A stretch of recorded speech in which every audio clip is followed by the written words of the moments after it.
அனைவருக்கும் வணக்கம். சற்றம் கிடைத்த முக்கிய அறிவிப்பின்படி ஏப்ரல் மாதம் 1ஆம் தேதி முதல் அமலுக்கு வரக்கூடிய பல்வேறு புதிய அறிவிப்புகள் பற்றியும், தமிழக அரசு வெளியிட்ட பல்வேறு புதிய செய்திகள் பற்றியும் இந்த வீடியோவில் முழுமையாக பார்க்கலாம். வீடியோவை கொஞ்சம் ஸ்கிப் பண்ணாம கடைசி வரைக்கும் பாருங்க.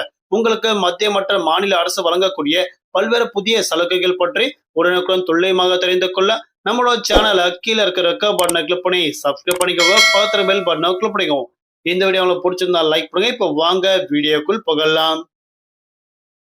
இந்தியாவில் ஏப்ரல் மாதம் 1ஆம் தேதி முதல் ஒவ்வொரு நிதியாண்டும் தொடக்கத்தில் பல்வேறு புதிய மாற்றங்கள் கொண்டு வரப்படுவாங்க. புதிய நிதி மற்றும் நிர்வாக நடைமுறையில் பல்வேறு விதிமுறைகள் மாற்றம் செய்யப்பட உள்ளதாக அறிவிக்கப்பட்டாங்க. அந்த வகையில் 2026ஆம் ஆண்டு ஏப்ரல் மாதம் 1ஆம் தேதி முதல் அமலுக்கு வரவுள்ள மிக முக்கியமான மாற்றங்கள் என்னென்ன அப்படின்னு தற்போது பார்க்கலாம். முதல் கட்டமாக ரேஷன் அட்டை வைத்திருக்கும் அனைவருக்கும் தற்போது மகிழ்ச்சி தரும் செய்திகள் கொடுக்கப்பட்டனர். ஏப்ரல் மாதம் 1ஆம் தேதி முதல் 3 மாதத்திற்கான ரேஷன் பொருட்கள் ஒரே கட்டமாக விநியோகம் செய்யப்பட உள்ளதாக அறிவிக்கப்பட்டாங்க. கோடை காலத்தில் கடும் வெப்பத்தை கருத்தில் கொண்டு மத்திய அரசு ஒரு முக்கிய முடிவை எடுத்து வராங்க. ஏப்ரல், மே மற்றும் ஜூன் ஆகிய 3 மாதங்களுக்கான ரேஷன் பொருட்கள் அரிசி, கோதுமை போன்றவை ஏப்ரல் மாதத்திலே ஒரே தவணையாக வழங்கப்பட உள்ளதாக அறிவிக்கப்பட்டாங்க. கோடை வெயில், முதியவர்கள் மற்றும் பெண்கள் நீண்ட வரிசையில் நிற்பதை தவிர்க்கவும் இந்திய உணவுக் கழக கிடங்கில் புதிய அறுவடை பொருட்களை சேமிக்க இடவசதி ஏற்படுத்தவும் இந்த நடவடிக்கை எடுக்கப்பட்டதாக அறிவிக்கப்பட்டாங்க. உதாரணமாக ஒரு நபருக்கு 6 கிலோ அரிசி வழங்கப்படுறாங்க அப்படின்னா ஏப்ரல் மாதத்தில் 3 கட்டமாக, அதாவது 3 மாதங்களுக்கான ரேஷன் பொருட்கள் 18 கிலோ ஒரே கட்டமாக வழங்கப்பட உள்ளதாக அறிவிக்கப்பட்டாங்க. அதாவது 6 கிலோ எப்பயுமே வழங்கப்படுறாங்க அப்படின்னா இப்போ 18 கிலோவா வழங்க போறாங்க. உங்களோட ரேஷன் அட்டைக்கு எவ்வளவு அரிசி ஒரு மாதத்திற்கு வழங்கப்படுறாங்களோ அந்த அரிசி 3 மடங்காக சேர்த்து ஏப்ரல் மாதத்திலே வழங்கப்பட உள்ளதாக அறிவிக்கப்பட்டாங்க. 2ஆம் கட்டமாக வங்கி துறையில் புதிய மாற்றங்கள் கொண்டு வரப்பட்டாங்க. அதாவது HDFC வங்கி, பஞ்சாப் நேஷனல் வங்கி ஆகிய 2 வங்கிகளுக்கும் பல்வேறு விதிமுறைகள் மாற்றம் செய்யப்பட்டாங்க. வங்கியில் தங்கள் டிஜிட்டல் சேவைகள் மேம்படுத்தும், பாதுகாப்பை உறுதி செய்யவும் சில புதிய கட்டுப்பாட்டை கொண்டு வந்தாங்க. HDFC வங்கி வாடிக்கையாளர்களுக்கு இனி ஏடிஎம் கார்டு இல்லாமலேயே மொபைல் உள்ள UPI ஆப் மூலமாக QR கோட் ஸ்கேன் செய்து பணம் எடுக்கலாம்னு அறிவிக்கப்பட்டாங்க. இதுவரை UPI மூலமாக பணம் எடுப்பது தனிப்பட்ட சேவையாக கருதப்பட்டாங்க. ஆனா ஏப்ரல் மாதம் 1ஆம் தேதி முதல் இதுவும் உங்களின் மாத பரிவர்த்தனைகள் கணக்கிலேயே சேர்க்கப்படும் அறிவிக்கப்பட்டாங்க. நிர்ணயிக்கப்பட்ட இலவச பரிவர்த்தனைகள் வரம்பை தாண்டினால் ஒவ்வொரு முறை பணம் எடுக்கும் போது 23 ரூபாயும் பிளஸ் GST கட்டணம் வசூல் செய்யப்பட உள்ளதாக அறிவிக்கப்பட்டாங்க.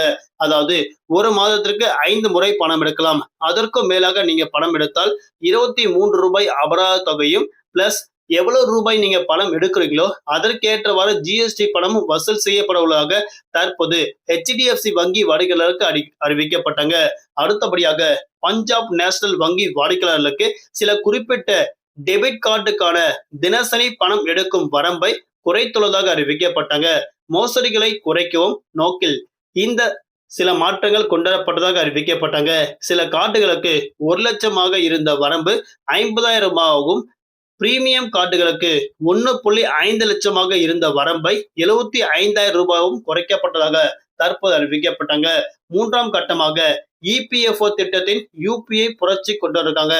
அதாவது தொழிலாளர்கள் வருங்கால வைப்பு நிதி நிறுவனம் EPFO தனது EPFO 3.0 திட்டத்தின் கீழ் ஒரு முக்கியமான வசதியை அறிமுகப்படுத்தப்பட்டாங்க. இந்த PF சந்தாதாரர்களுக்கு தங்களின் பணத்தை நேரடியாக UPI மூலம் பெற்றுக்கொள்ளக்கூடிய வசதி கொண்டுவரப்பட்டாங்க. இதற்கு முன்னால நீங்க PF பணம் வங்கி கணக்கிற்கு வர சில நாட்களாகும் என அறிவிக்கப்பட்டாங்க. ஆனா UPI முறை அமலுக்கு வந்தபோது கோரிக்கைகள் சரிபார்க்கப்பட்ட சில மணி நேரத்திலேயே பணம் உங்கள் வங்கி கணக்கில் வரவு வைக்கப்பட உள்ளதாக அறிவிக்கப்பட்டாங்க. ஓய்வூதிய பாதுகாப்பிற்காக PF தொகையின் ஒரு பகுதி, அதாவது இந்த பகுதி செயல்படும் என அறிவிக்கப்பட்டாங்க. மீதமுள்ள தொகையை மட்டுமே UPI மூலமாக எடுக்க முடியும்னு அறிவிக்கப்பட்டாங்க. அடுத்தபடியாக பேன் கார்டு வைத்திருக்கும் அனைத்து நபர்களுக்கும் மிக முக்கியமான அறிவிப்பு. 2026ஆம் ஆண்டுக்கான புதிய வருமான வரி சட்டத்தின்படி, அதாவது இன்கம் டாக்ஸ் ஆக்ட் 2026 அப்படின்னு சொல்லக்கூடிய பேன் கார்டு தொடர்பான சில தளர்வுகள் மற்றும் கட்டுப்பாடுகள் விதிக்கப்பட்டாங்க. சொத்து வாங்குதல் மற்றும் விற்றல் அதற்கான மாற்றங்கள் கொண்டு வரப்பட்டாங்க. இதுவரை 10 லட்சத்துக்கு மேல் சொத்து வாங்கினால் பான் கார்டு கட்டாயமாக்கப்பட்டது. தற்போது ஏப்ரல் மாதம் 1ஆம் தேதி முதல் 20 லட்சத்துக்கும் அதிகமாக சொத்துக்கள் வாங்கினால் அவர்கள் கட்டாயம் பான் கார்டு பயன்படுத்தப்பட வேண்டும் அறிவிக்கப்பட்டாங்க. இது நிரந்தர வர்த்தகத்தை மற்றும் கிராமப்புற மக்களுக்கு பெரிய நிம்மதியை தரும் அறிவிக்கப்பட்டாங்க. சொத்துக்களை போலவே குறிப்பிட்ட விலை அதிகமான வாகனங்கள் வாங்கும் போது பான் கார்டு விவரங்கள் சரிபார்க்கப்பட வேண்டும் அறிவிக்கப்பட்டாங்க. குறிப்பாக 5 லட்சத்திற்கு மேலான உயர் ரக பைக்குகள் அல்லது கார்கள் வாங்கும் போது கண்டிப்பாக அவர்கள் பான் கார்டு சமர்ப்பிக்கப்பட வேண்டும் அறிவிக்கப்பட்டாங்க. அடுத்தபடியாக இதர முக்கிய மாற்றங்கள் கொண்டுவரப்பட்டாங்க. ஏப்ரல் மாதம் 1ஆம் தேதி முதல் அனைத்து டிஜிட்டல் பரிவர்த்தனைகளுக்கும் 2 ஃபேக்டர் அத்தன்டிகேஷன் கட்டாயமாக்கப்பட்டாங்க. இது ஆன்லைன் மோசடிகள் இருந்து உங்களை பாதுகாக்கும் என அறிவிக்கப்பட்டாங்க. சிடிஎஸ் முறையில் மாற்றம் கொண்டு வரப்பட்டு காசோலைகள் ஒரே நாளில் பணம் மாற்றங்கள் வசதி மேம்படுத்தப்படும் அறிவிக்கப்பட்டாங்க. அதை போலவே ஒவ்வொரு மாதமும் சிலிண்டர் விலை 1 முதல் 5ஆம் தேதிகளில் நிர்ணயிக்கப்படுகின்ற நிலையில் ஏப்ரல் மாதம் 1ஆம் தேதி முதல் சிலிண்டர் விலை உயரும் என எதிர்பார்க்கப்படுகிறது. இந்த மாற்றங்கள் அனைத்தும் டிஜிட்டல் இந்தியாவில் நோக்கி பல்வேறு புதிய கட்டுப்பாடுகளும் புதிய மாற்றங்களும் கொண்டுவரப்பட உள்ளதாக அறிவிக்கப்பட்டாங்க. அதே சமயம் சாதாரண மக்களின் சுமையை குறைக்கும் முயற்சியாகவும் பார்க்கப்படுகிறது.